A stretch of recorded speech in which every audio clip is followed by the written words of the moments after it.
everyone, and welcome to episode 111 of Piv's NXT Point of View podcast. My name is Bill Pivets. I do apologize for not posting an episode last week. I just had a lot going on with family and stuff in the house that I couldn't get around to recording.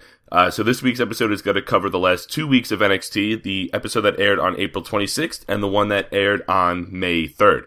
So I'm going to quickly recap the one that aired on April 26th. It's been about 2 weeks already, so no need to labor the point there. We got Andrade Cien Almas and Drew McIntyre, and then also the UK title on the line with Tyler Bate against Jack Gallagher. Tom Phillips opened the show, welcoming us to NXT. Nikki Cross crawled into the ring. She then creepily walked to the announcer, calling out Ruby Riott. Ruby then walked out with no music. They stared across at each other outside the ring before entering the ring. They had a big brawl. They had to be pulled apart. Nikki took her down with a couple sentons from the steps, and then they went back to the locker room. The brawl was alright, but I don't think Ruby Riott has built up enough cash with the NXT universe outside of the hardcore fans to warrant this kind of brawl. I know her and Nikki have had interactions already with the 8-person tag a couple weeks ago, but I don't think that they're ready yet for this kind of feud or this kind of brawl between the two. I do want to see Nikki Cross break away from Sanity. She's got the biggest potential of the bunch in the women's division especially. But I think if she does break away, it's going to turn her face, and I don't think she's ready for that, or I don't think the NXT universe is ready to cheer her. She's still got enough in the tank for a heel run, but I think she could definitely make the switch down the line. We got a highlight of the confrontation between Bobby Roode and Hideo Itami last week, and Roode gave his thoughts on Hideo. He called the attack cowardly and said Hideo will have to earn his title shot. Speaking of the NXT title, it seems like the last couple of years, NXT's been putting the titles on these big free agents that have come in outside of years past. When first NXT started, they were putting it on like the up-and-coming stars like a Big E and a Bo Dallas, but now you have guys, I'm going to go in reverse chronological order to give you the list of champions. Bobby Roode, former TNA champion. Shinsuke Nakamura, huge in Japan. Samoa Joe, obviously TNA and Ring of Honor. Kevin Owens, Ring of Honor as well. Sami Zayn, Adrian Neville, back when he was Pac in the UK. Seth Rollins was the first NXT champion, but he also had a reputation on Ring of Honor as Tyler Black. So like I said, Big E and Bo Dallas were the only homegrown NXT talents that got to win the title.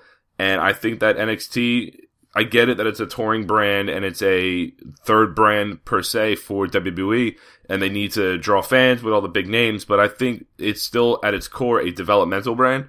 And putting the title on some of the homegrown talent would definitely give them confidence and definitely see what they got when they do win a championship on the main roster.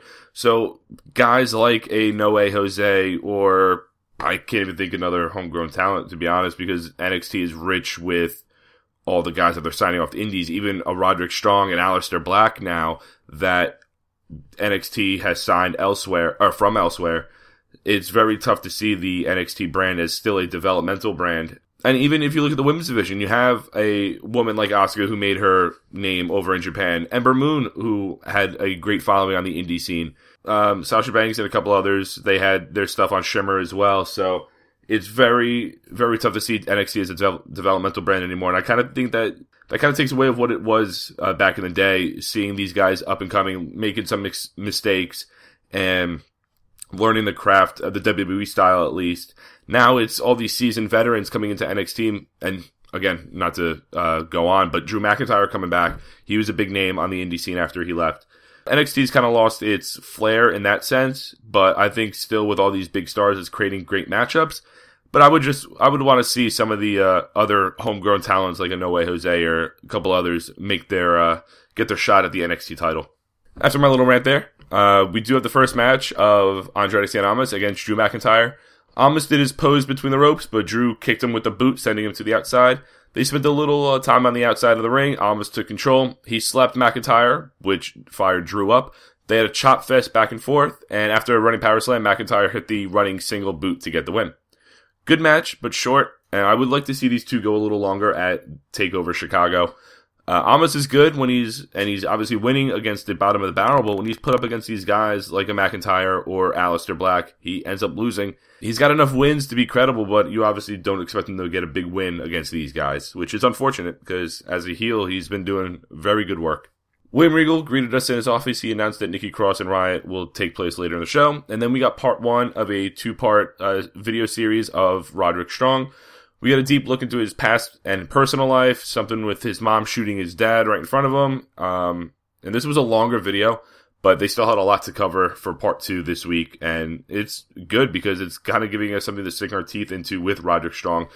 He's been floundering in NXT since joining, so this is going to give him a lot of credibility.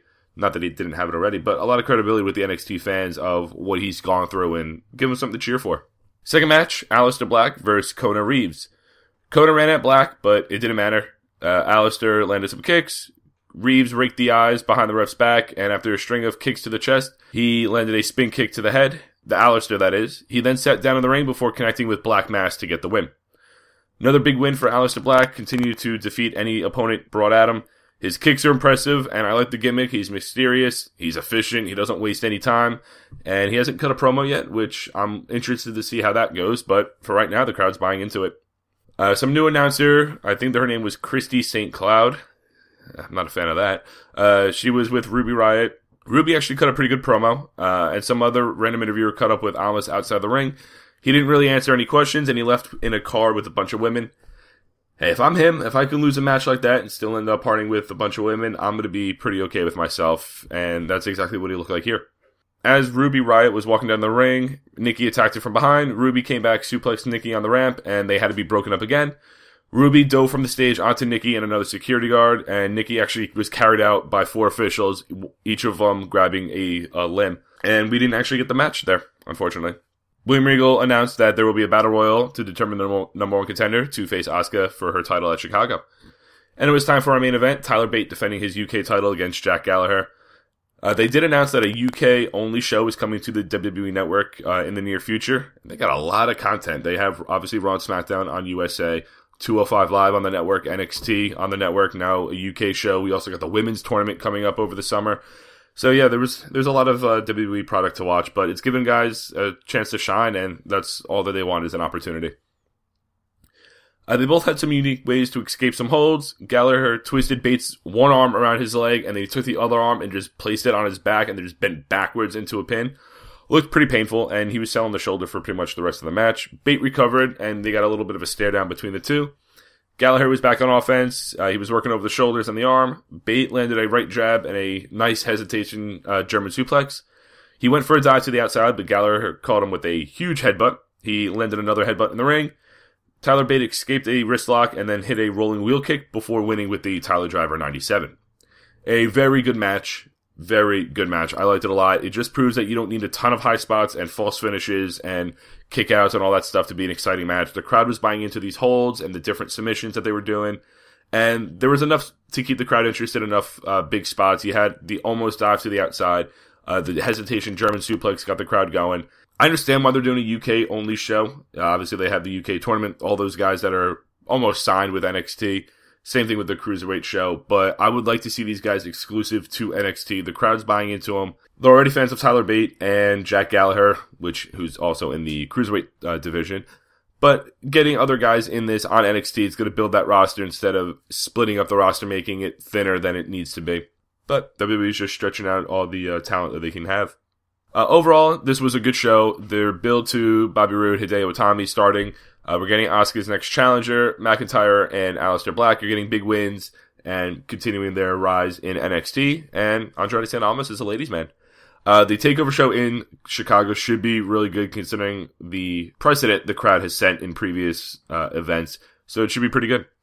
And now it's time for this week's episode that just aired. We have the Women's Battle Royal for the number 1 contendership against Asuka's title. But before that, Killian Dane destroyed Danny Burch. Burch tried fighting back, but the big man was too much. He slammed Burch, and he landed a senton splash.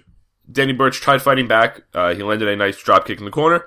As he was going for another attack, Dane landed his own dropkick, and he caught him with the ulcer plantation to get the win. I'm at this point, I'm kind of over the sanity gimmick. They're not cutting any more. They're not cutting any new promos. We kind of know what they're about at this point. I need to see some sort of evolution. Eric Young was on the outside. We didn't see Alexander Wolf for some reason. I do like Killian Dane, though. On his own, he could be a huge star, no pun intended, for NXT. And when a man his size can land a running dropkick, his opponent's going to have problems, and that's exactly what happened here. We did get a weird promo for the Velveteen Dream, Patrick Clark. Not into that. Second match, Heavy Machinery against two of the smallest guys I've ever seen in NXT. Heavy Machinery landed a double falling headbutt on one of the guys, and they sandwiched the other one. Tucker crushed them both in the corner with a huge running splash. Otis then picked them both up as Tucker ran behind them, and they fell on their opponents to get the win. After the match, they had mics in their hands. Otis screamed stakes and weights, which got a nice pop from the crowd. And Tucker said that they're ready for the main course, which is the Authors of Pain. As for the match, I kind of feel bad for those other guys. This was a quick squash match, literally. They're getting over, and this promo actually helped. It was short and sweet. They had a couple key phrases the crowd latched onto and got their point across. And a match between Heavy Machinery and Authors of Pain should be very interesting. Authors of Pain, still a little green. Same with Heavy Machinery, especially Otis Dozovich, but the two big guys going up against Authors of Pain, who will be the smaller team in this match, which is something they're not used to. That would be a very good dynamic, I think. And as the first or second match for TakeOver Chicago, it's not the worst thing in the world. Speaking of the tag team division, DIY commented on Heavy Machinery and their abilities and their size, but they said that the line for the NXT tag titles starts behind them. Third match, Kona Reeves is on again. This time he faces Hideo Itami. Before the bell rang, Reeves attacked Hideo. The bell rang and Hideo ducked another attack, but Kona kept the pressure on. He was taunting him, just teasing him a little bit, but Hideo stood up and slapped him across the face. He made his comeback with a bunch of kicks. He landed some kicks in the corner and the hesitation drop kick before winning with the GTS. I'm happy to see Hideo back in the ring. I do feel bad for him, though, after everything he's missed. He had the one injury that took him out of the NXT title match in the Beast in the East special. He definitely would have won the title in his home country of Japan. But I think he's the next one in line for the title shot at Chicago. And then we got possibly even Drew McIntyre and Cassius Ohno in the mix there as well. After that, we got part 2 of the Roderick Strong story. They started with him and his fiance. They were putting baby furniture together. His fiance is an MMA fighter. I didn't get her name, but she's friends with Ronda Rousey and that whole group. We then got some very old indie footage and his beginning in NXT. We got some still shots from his time in ROH, and they actually mentioned Ring of Honor in this special. I don't see any bad blood between the two, considering WWE has rated a lot of talent from Ring of Honor, and whatever publicity they can get, good for them. He said he was with Ring of Honor for 13 years, and he got the nickname Mr. Ring of Honor. I didn't think he was there for that long. God damn. They then transitioned to his debut as Austin Aries' mystery partner in the Dusty Classic and everything happening until now. And they finish up the special with talking about his family and how he does everything for them. Again, part 2, just as good as part 1. Not as dramatic as part 1, but still just going deep into Roderick Strong's past and his personal life.